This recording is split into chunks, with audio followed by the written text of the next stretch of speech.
जय यीशु, praise the Lord. आज के इस वीडियो में हम जानेंगे कि हमें क्यों नित्य प्रार्थना करनी चाहिए, कभी हिम्मत नहीं हारनी चाहिए, और कौन हमारे अंदर प्रार्थना करने का भाव उत्पन्न करता है। तो आइए इस वीडियो में हम इस बात को जानें और परमेश्वर के असीम आशीषों को अपने जीवन में अनुभव करें।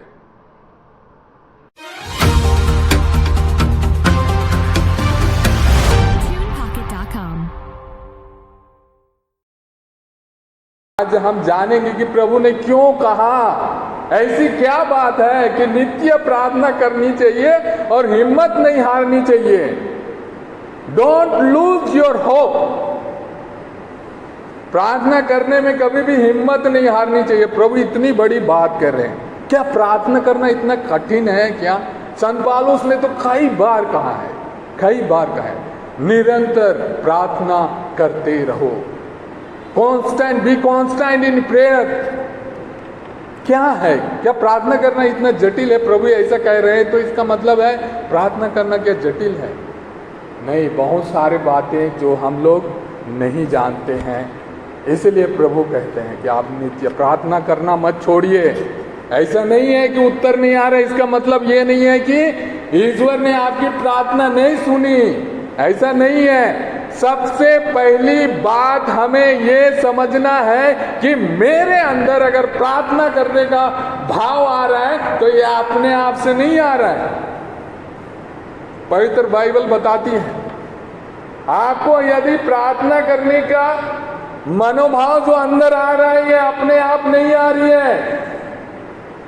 ये मत सोचिए कि ये मेरे अंदर आई है इसलिए मैं चर्च जाऊंगा। पिछले सप्ताह हमने आदरणीय फादर नेस्तोर ने हमें बताया कि no one can come to मी।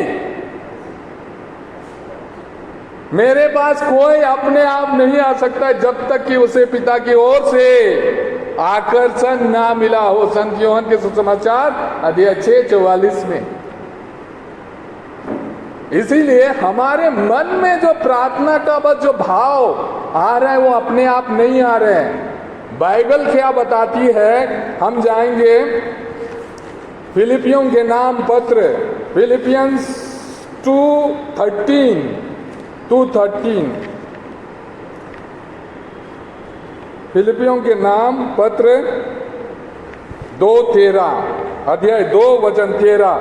ईश्वर अपना प्रेम पूर्ण उद्देश्य पूरा करने के लिए आप लोगों में सदिच्छा भी उत्पन्न करता है और उसके अनुसार कार्य करने का बल भी प्रदान करता है।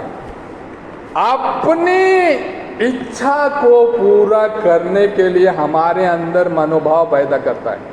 English translation is very specific about this. Hindi में ऐसा है, अपना पर्पस पूरा करने के लिए हमारे अंदर प्रार्थना करने का भाव को उत्पन्न करता है।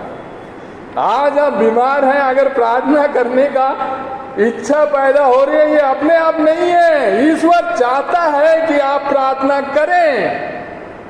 You have to pray. That's why you have to pray. इसीलिए आपको प्रार्थना करना है, क्योंकि ये ईश्वर की ओर से मेरे अंदर डाला गया है। इसीलिए अगर आप इस बात को और स्पष्ट समझने के लिए हम जाएंगे तो नबी इसायास के ग्रंथ अध्याय 65 और वचन 24 में हम पढ़ते हैं। क्या कहता है वचन कहता है, उनके दुहाई देने से पहले मैं उन्हें उत्तर दूंगा। उनकी दुहाई देने से पहले मैं उत्तर दूंगा। प्रभु सवाल जवाब नहीं करेगा कि तुमने क्या प्रार्थना की है। क्यों? क्योंकि प्रभु ने यह बात ऑलरेडी आपके मन में डाला है। इसीलिए वो कह रहे हैं कि उनके दुहाई देने से पहले मैं उन्हें उत्तर दूंगा। Praise the Lord, hallelujah, hallelujah. उनकी प्रार्थना पूरी होने से पहले मैं उसे स्वीकार करूंगा। अरे आपको जिसने पहले ही बता रखा है कि अमुक दिन में ये चीज लेके आना मेरे लिए, आप वही चीज उस दिन लेके आओगे तो वो क्या वो पूछ सकता है कि ये क्यों लाया जी? पूछेगा? नहीं पूछ सकता, कोई भी व्यक्ति नहीं पूछेगा। प्रभु सरप्राइज होंगे कि ऐसा क्यों प्रार्थना कर रहा है, कभी नहीं, क्योंकि प्रभु ने वो चीज हम में डाला है, इसलिए वो स्वीकार करेंगे प्रार्थना पूरी होने से पहले।